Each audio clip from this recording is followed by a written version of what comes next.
আজ bank of India officers অ্যাসোসিয়েশনের পক্ষ থেকে শ্রমিক দিবস উদযাপন করা হয় সংগঠনের পতাকা উত্তোলনের মাধ্যমে।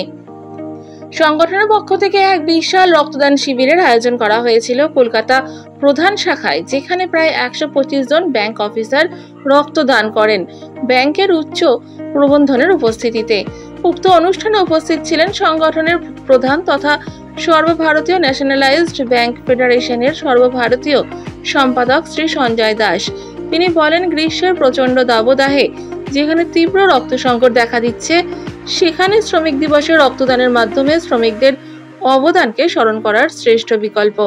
ব্যাংক সংগঠনের পক্ষ থেকে দাবি করা হয় যে আমরা ব্যাংক অফিসারদের নির্ধারিত সময়ে কাজের দাবিতে লড়াই চালিয়ে যাচ্ছি, যা আজকের শ্রমিক দিবসের বিশ্বব্যাপী স্বীকৃতির অন্যতম ভিতপ্রস্তর। এই রক্তদান সেই সব শ্রমিকদের ঝরানো রক্তের প্রতিদান। এছাড়াও উপস্থিত ছিলেন উপদেষ্টা শ্রী তরুণ সাহা, সভাপতি শ্রী অভিজিৎ মণ্ডল, কোষাধ্যক্ষ শ্রী দেবাশিস মণ্ডল।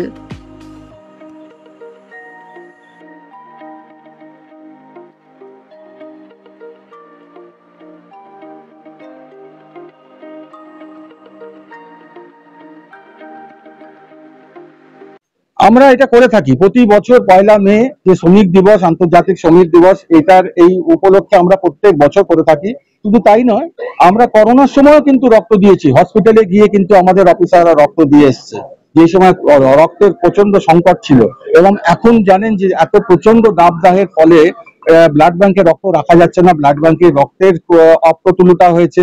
সেই জন্য আমরা এগিয়ে এসেছি যাতে করে আজকের এই পূর্ণ দিনে যে রক্তক্ষয়ী সংগ্রামের মাধ্যমে তো আজকে শ্রমিক শ্রেণী আর তাদের অধিকারটা কিছু না হলেও কিছুটা পেয়েছিল, তবে এটা একমাত্র সেলিব্রেট করা যেতে পারে রক্ত দিয়ে। তো যার জন্য এখানে এরা ব্রতী হয়েছে আজকে রক্তদান করবে।